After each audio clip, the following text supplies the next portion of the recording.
दोस्तों, मेरे चैनल में आपका फिर से बहुत-बहुत स्वागत है। आज मैं फिर हमेशा की तरह फिर से कुछ यूज़फुल टिप्स एंड ट्रिक्स लेकर आ गई हूँ, जो कि आपके समय और पैसे की तो बचत करती-करती हैं, साथ-साथ आपके काम को भी आसान बनाने में हेल्पफुल होती हैं। चलिए, देर ना करते हुए आज की वीडियो शुरू करते हैं अपनी पहली टिप से।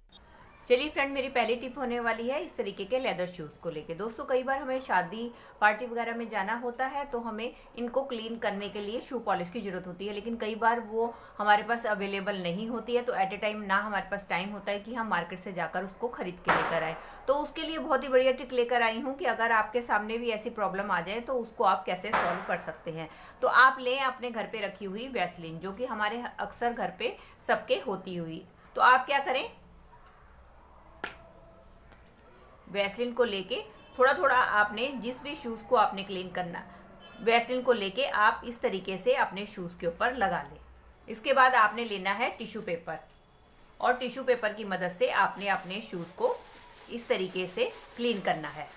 मैं सिर्फ एक शूज़ पे आपको करके दिखा रही हूँ ताकि मैं आपको दूसरे शूज़ के साथ इसको कंपेयर करके दिखाऊं कि हमारा वैसलीन से कितना अच्छा शूज़ क्लीन हुआ है, जिसके लिए हमें ना तो किसी पॉलिश की ज़रूरत पड़ी है और ना ही हमें बाहर जाना पड़ा है। अब आप देख ही सकते हैं कि वैसलीन की मदद से मेरा शूज़ कितना शाइन कर रहा है और साथ साथ एकदम क्लीन हो चुका है। मैं आपको दूसरा शूज़ दिखाती हूँ जो कि बिल्कुल गंदा था, जो मैंने साफ नहीं किया। अब आप इन दोनों में फ़र्क देख ही सकते हैं।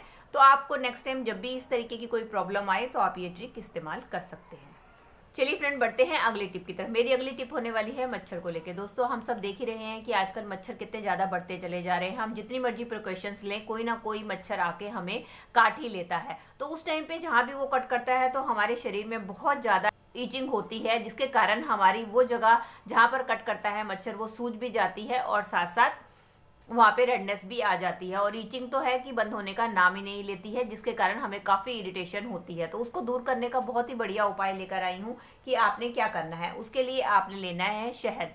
आप क्या करें, थोड़ा सा चम्मच में शहद ले लें और इसके बाद आपने शहद लेकर जहाँ भी आपके कट किया है, जैसे कि यहाँ जहाँ भी आपके शरीर पे मच्छर ने कट किया है, उसके ऊपर थोड़ी देर के लिए शहद को इस तरीके से रब कर दे और इसके बाद इसको छोड़ दे। तो आप देखेंगे कि थोड़ी ही देर में जो आपकी रेडनेस है और स्वेलिंग है वो धीरे धीरे, जो आप थोड़ी देर में ही देखेंगे कि आपकी जो रेडनेस है, स्वेलिंग है और जो ईचिंग है वो बंद हो जाएगी। क्योंकि हनी के अंदर ऐसे एंटीसेप्टिक गुण होते हैं जो कि हमारी इस जलन को तो कम करते करते हैं, साथ में मच्छर काटने से जो हमें घाव हो जाता है छोटा सा, उसको हील करने में भी मदद करते हैं। चलिए फ्रेंड, बढ़ते हैं अगली टिप की तरफ। मेरी अगली टिप होने वाली है वेजिटेबल्स को लेके। जब भी दोस्तों हम मार्केट से वेजिटेबल्स को लेकर आते हैं तो अक्सर हम उसको पॉलिथीन में लेकर आते हैं। अगर हम इसको पॉलिथीन में इसी तरीके से फ्रिज में रख दें तो हमारी वेजिटेबल्स जो है खराब होना शुरू हो जाती हैं। तो उसके लिए मार्केट से हम इस तरीके की नेट की थैली लेकर आते हैं और इसके अंदर अपनी वेजिटेबल्स को स्टोर करके रखते हैं। दोस्तों, हर किसी के पास ये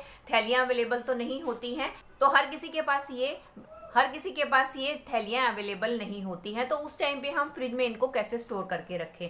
तो दोस्तों, इसके लिए एक बहुत ही बढ़िया जुगाड़ लेकर आई हूँ कि आप इनको कैसे स्टोर करके रख सकते हैं, जिससे कि ये फ्रेश भी बनी रहेंगी और ख़राब भी नहीं होंगी। दोस्तों, हमारे घर में इस तरीके के ढेर सारे कुशन कवर एक्स्ट्रा पड़े हुए होते हैं जिनका कि हम इस्तेमाल नहीं करते हैं। तो आप अपनी वेजिटेबल्स को रखने के लिए इन कुशन कवर का इस्तेमाल कर सकते हैं। इन कुशन कवर के अंदर बहुत अच्छी तरीके से आपकी ढेर सारी वेजिटेबल्स जो है आसानी से आ जाती हैं। अब आप इनको इकट्ठा करके अपने वेजिटेबल बॉक्स में रख सकते हैं। इसके अंदर डाल के आप अपने वेजिटेबल बॉक्स में रख सकते हैं। इससे क्या होता है, आपकी वेजिटेबल्स खराब भी नहीं होती हैं और अगर इनके अंदर थोड़ा सा भी मॉइस्चर रह गया है तो ये कुशन कवर उनको एब्जॉर्ब कर लेता है और आपकी वेजिटेबल जो है लंबे टाइम तक फ्रेश बनी रहती है। चलिए फ्रेंड्स, बढ़ते हैं अगली टिप की तरफ। अगली टिप में मैंने ले ली है एक बॉटल। अब इसके बाद हमें क्या करना है, एक नाइफ की मदद से बॉटल को हम, ये इसका ऊपर वाला हिस्सा है, इसको हम कट कर देंगे।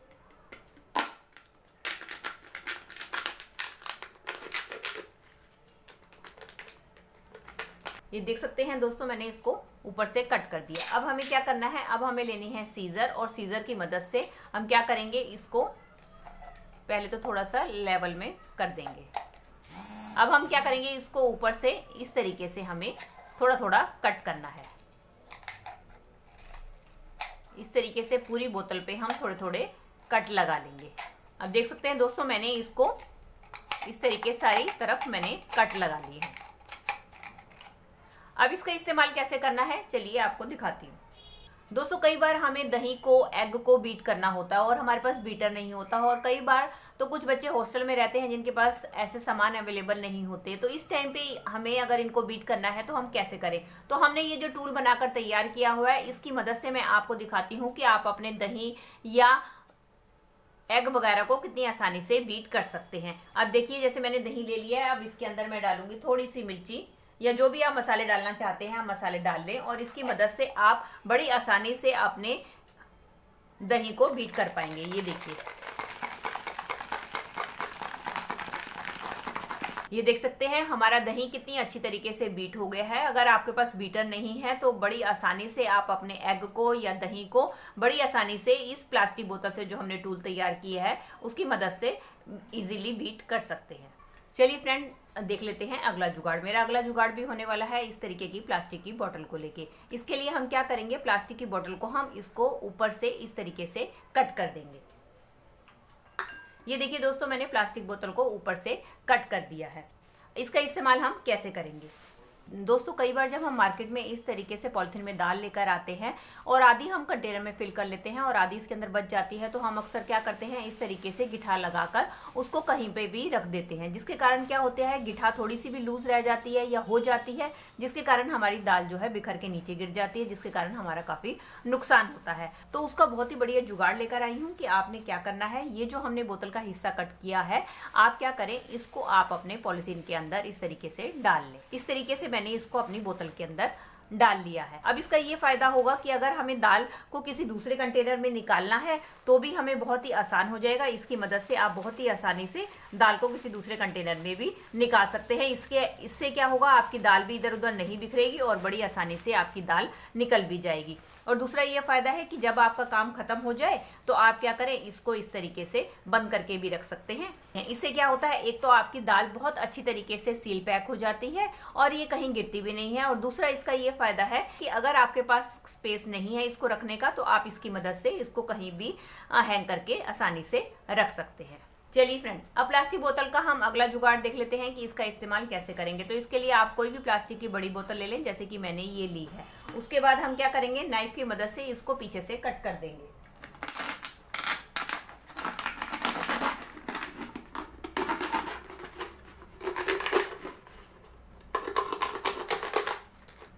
ये देखिए, इसको मैंने पीछे से कट कर दिया। अब हमें क्या करना है, अब हमें लेनी है सीजर, और सीजर की मदद से हम क्या करेंगे, इसकी पतली पतली स्ट्रिप्स को कट कर लेंगे।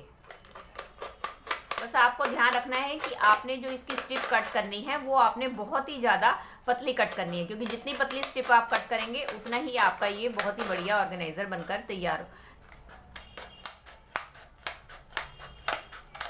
ये देख सकते हैं दोस्तों, मैंने बोतल को इस तरीके से पतले पतले स्ट्रिप्स में पूरी बोतल को कट कर लिया है। अब हमें जरूरत होगी किसी भी रॉड की। आप कोई भी रॉड, डंडा, बांस कुछ भी ले सकते हैं। अब हम क्या करेंगे कि इस वाले बांस को हमने इस बोतल के आगे वाले मुंह के अंदर इस तरीके से डाल देना है। ये अच्छी तरीके से फिक्स हो जाए, निकले ना, उसके लिए आप टेप का इस्तेमाल कर सकते हैं। टेप लेके आप अच्छी तरीके से इसके ऊपर लगा दे ताकि ये अच्छी तरीके से फिक्स हो जाए, बिल्कुल भी ना निकले। ये देख सकते हैं दोस्तों, डंडे को मैंने बोतल के साथ अच्छी तरीके से फिक्स कर लिया। अब ये हमारा टूल बनकर तैयार हो गया है। इसका इस्तेमाल हम कैसे करेंगे, इसका इस्तेमाल दोस्तों आप अपने घर की क्लीनिंग में बहुत अच्छी तरीके से कर सकते हैं। जैसे कि हमारे दीवारों पे जाले लगे होते हैं, जैसे कि आजकल हम दिवाली की सफाई कर रहे हैं, हमारे दीवारों पे जाले लगे होते हैं, हमारा पंखा क्लीन नहीं होता, तो उन सब की क्लीनिंग के लिए आप इसका इस्तेमाल कर सकते हैं। इसकी मदद से बहुत ही अच्छी तरीके से क्लीनिंग हो जाती है और सारे जाले हमारे घर के बहुत अच्छी तरीके से इससे साफ हो जाते हैं। एक बार आप ये टूल बनाकर रख लें और जब भी आपको जरूरत हो इसका इस्तेमाल कर सकते हैं। चलिए फ्रेंड, बढ़ते हैं अगली टिप की तरफ। अगली टिप पे मैंने ले लिए हैं बहुत सारे रबड़ बैंड और साथ में हमें चाहिए होगा इस तरीके का एक पेपर रोल। अब हम क्या करेंगे, इन सब रबड़ बैंड्स को इस पेपर रोल के ऊपर इस तरीके से चढ़ाते जाएंगे। आपने इसके ऊपर ढेर सारे रबड़ बैंड्स को लगाना है और इस बात का ध्यान रखें आपके रबड़ बैंड इसके ऊपर टाइटली फिक्स होने चाहिए, बिल्कुल भी लूज नहीं होने चाहिए। अगर आपका रबड़ बैंड बड़ा है तो आप उसको 2 राउंड भी लगाकर इस तरीके से चढ़ा सकते हैं। सारे रोल के ऊपर मैंने रबड़ बैंड को अच्छी तरीके से चढ़ा दिया है। अब इसका इस्तेमाल कैसे करना है दोस्तों, हमारे घर पे इस तरीके के काफ़ी सारे डोरमैट, कालीन्स हमारे घर पे इस तरीके के काफ़ी सारे डोरमेट और कालीन होते हैं जिनको कि हम क्लीन तो कर लेते हैं, लेकिन कुछ रोए और बाल जो होते हैं हमारे इन डोरमेट के ऊपर फंस जाते हैं, जिसको कि क्लीन करना थोड़ा सा डिफिकल्ट हो जाता है। तो ये जो हमने टूल बनाया है इसकी मदद से आप बहुत ही आसानी से अपने डोरमेट को, कालीन को आसानी से क्लीन कर सकते हैं।